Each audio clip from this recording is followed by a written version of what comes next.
Chapter 2 Beyond Expectations.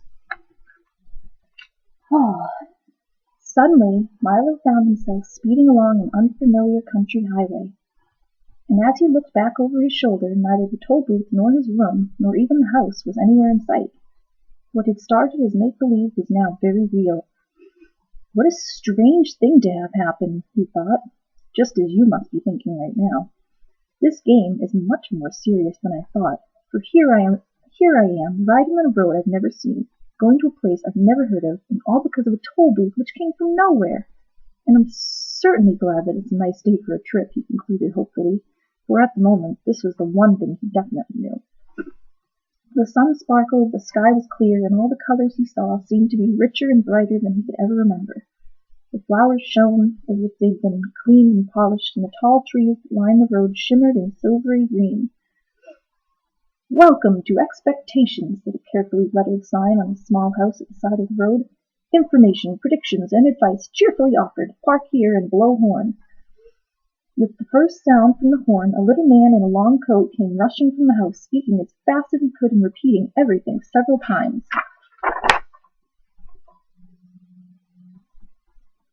It's my favorite guy ever, because he's like insane. My, welcome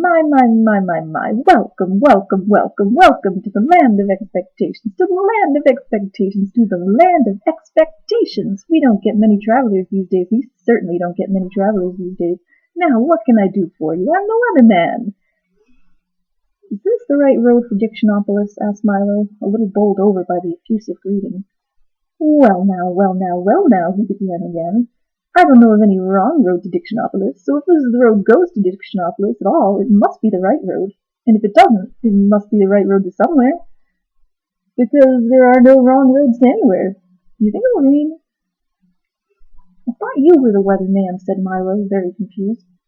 Oh, no, said the little man. I'm the weatherman, not the weatherman. For, after all, it's more important to know whether there will be weather than what the weather will be. And with that he released a dozen balloons that sailed off into the sky. Must see which way the wind is blowing, he said, chuckling over his little joke and watching them disappear in all directions. What kind of a place is Expectations? Inquired Milo, unable to see the humor and feeling very doubtful of the little man's sanity. Good question, he exclaimed. Expectations is the place you must always go to before you get to where you're going. Of course, some people never go beyond expectations, but my job is to hurry them along whether they like it or not. Now, what else can I do for you? And before Milo could reply, he rushed into the house and reappeared a moment later with a new coat and umbrella. I think I can find my own way, said Milo, not at all sure that he could, but since he didn't understand the little man at all, he decided that he might as well move on, at least until he met someone whose sentences didn't always sound as if they would make as much sense backwards as forwards. Splendid, exclaimed the weatherman. Whether or not you find your own way, you're bound to find some way. If you happen to find my way, please return it, as it was lost years ago. I imagine by now it's quite rusty. You did say it was going to rain, didn't you? And with that he opened the umbrella and looked up nervously. I'm glad you made your own decision. I do so hate to make up my mind about anything, whether it's good or bad, up or down, in or out, rain or shine. Expect everything I always say, and expect everything I always say, and the unexpected never happens. Now, please drive carefully. Goodbye. Good. His last goodbye was drowned out by an enormous clap of thunder, and as Milo drove down the road in the bright sunshine, he could see the weatherman standing in the middle of a fierce cloudburst that seemed to be raining only on him. The road dipped now into a broad green valley and stretched towards the horizon. The little car bounced along with very little effort, and Milo had hardly to touch the accelerator to go as fast as he wanted. He was glad to be on his way again. It's all very well to spend time in Expectations, he thought, but talking to that strange man all day would certainly get me nowhere. He's the most peculiar person I've ever met, continued Milo, unaware of how many peculiar people he would shortly encounter. As he drove along the peaceful highway, he soon fell to daydreaming, and paid less and less attention to where he was going. In a short time he wasn't paying any attention at all, and that is why, at a fork in the road when a sign pointed to the left, Milo went to the right.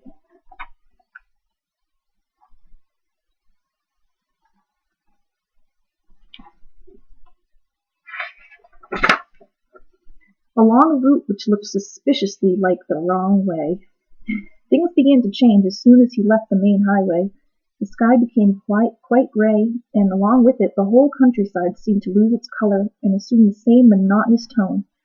Everything was quiet, and even the air hung heavily. The birds sang only gray songs, and the road wound back and forth in an endless series of climbing curves. Mile after mile after mile after mile he drove, and now gradually the car went slower and slower until it was hardly moving at all. "Looks as though I'm getting nowhere," yawned Milo, becoming very drowsy and dull. "I hope I haven't taken a wrong turn." Mile after mile after mile after mile, and everything became grayer and more monotonous. Finally the car just stopped altogether, and hard as he tried it wouldn't budge another inch. "I wonder where I am," said Milo in a very worried tone. "You're in the doldrums," wailed a voice that sounded far away. He looked around quickly to see who had spoken. No one was there, and it was as quiet and still as one could imagine.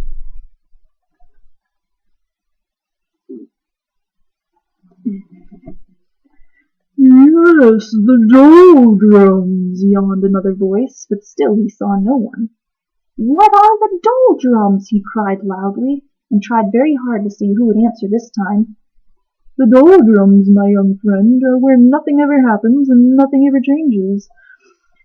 This time the voice came from so close that Milo jumped with surprise, for sitting on his right shoulder, so lightly that he hardly noticed, was a small creature exactly the color of his shirt.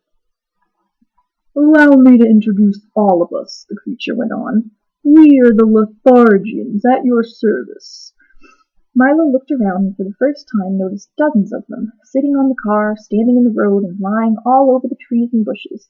They were very difficult to see because whatever they happened to be sitting on or near was exactly the color they happened to be. Each one looked very much like the other, except for the color, of course, and some looked even more like each other than they did like themselves. "I'm very pleased to meet you," said Milo, not sure whether or not he was pleased at all. "I think I'm lost. Can you help me, please?"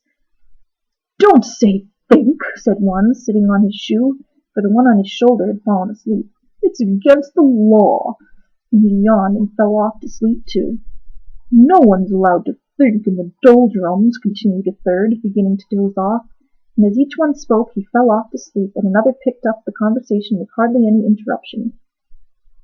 "Don't you have a rule book? It's a local ordinance, 175389J. Milo quickly pulled the rule book from his pocket and opened to the page and read, "Ordinance 175389J. It shall be unlawful, illegal, and unethical to think of thinking, surmise, presume, reason, meditate, or speculate while in the doldrums. Anyone breaking this law shall be severely punished."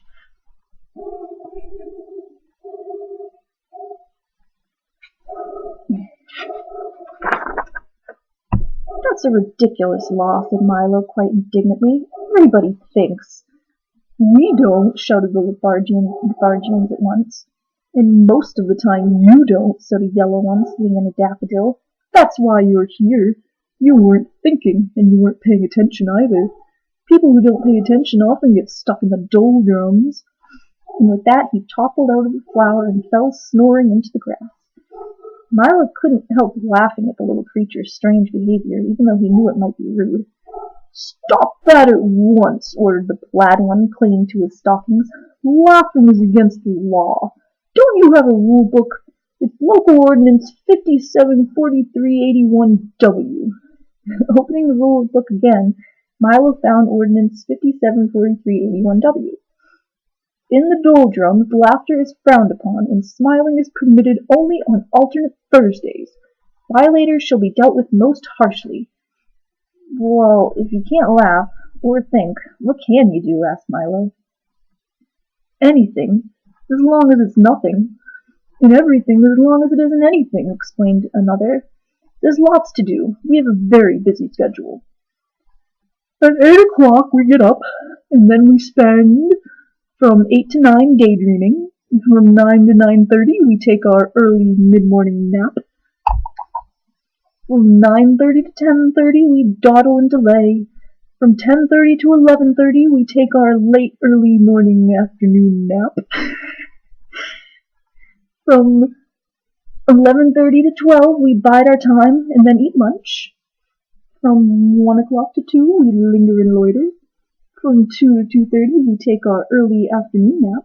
From 2:30 to 3:30 we put off for tomorrow what we could have done today. From 3:30 to 4 we take our early late afternoon nap. From 4 to 5 we loaf and lounge until dinner. From 6 to 7 we dilly-dally. From 7 to 8 we take our early evening nap, and then for an hour before we go to bed at 9 we waste time. As you can see, that leaves almost no time for brooding, lagging, plotting, or procrastinating, and if we stop to think or laugh, we'd never get anything done. You'd never get nothing done. You mean you'd never get anything done? Corrected Milo. We don't want to get anything done, snapped another angrily. We want to get nothing done, and we can do that without your help. You see, continued another, in a more conciliatory tone, it's really quite strenuous doing nothing all day, so once a week we take a holiday and go nowhere, which was just where we were going when you came along. Would you care to join us? Well, I might as well, thought Milo. That's where I seem to be going anyway. Tell me, he yawned, for he felt ready for a nap now himself. Does everyone here do nothing? Everyone but the terrible watchdog, said two of them, shuddering in chorus. He's always sniffing around to see that nobody wastes time. Most unpleasant character. The watchdog? Said Milo quizzically. The watchdog, shouted another, fainting from fright, for racing down the road, barking furiously and kicking up a great cloud of dust, was the very dog of whom they had been speaking. Ah! Run! Wake up! Run! Here he comes! The watchdog! Great shouts filled the air as the Lethargians scattered in all directions and soon disappeared entirely. "Rah, rah!" exclaimed the watchdog as he dashed up to the car, loudly puffing and panting. Milo's eyes opened wide, for there in front of him was the large dog with a perfectly normal head, 4 feet and a tail, and the body of a loudly ticking alarm clock. "What are you doing here?" growled the watchdog. "Just killing time," replied Milo apologetically. "You see—" "Killing time!" roared the dog so furiously that his alarm went off. "It's bad enough wasting time without killing it," and he shuddered at the thought. "Why are you in the doldrums anyway? Don't you have anywhere to go?" "I was on my way to Dictionopolis when I got stuck here," explained Milo. "Can you help me?" "Help you? You must help yourself," the dog replied, carefully winding himself with his left hind leg. "I suppose you know why you got stuck." "I guess I just wasn't thinking," said Milo. "Precisely," shouted the dog as his alarm went off again. "Now you know what you must do." "I'm afraid I don't," admitted Milo, feeling quite stupid. "Well," continued the watchdog impatiently, "since you got here by not thinking, it seems reasonable to expect that in order to get out you must start thinking." And with that he hopped into the car. "Do you mind if I get in? I love automobile rides." Milo began to think as hard as he could, which was very difficult since he wasn't used to it. He thought of birds that swim and fish that fly. He thought of yesterday's lunch and tomorrow's dinner. He thought of words that began with J and numbers that end in 3. And as he thought, the wheels began to turn. "We're moving! We're moving!" he shouted happily. "Keep thinking!" scolded the watchdog. The little car started to go faster and faster as Milo's brain whirled with activity, and down the road they went. In a few moments they were out of the doldrums and back on the main highway.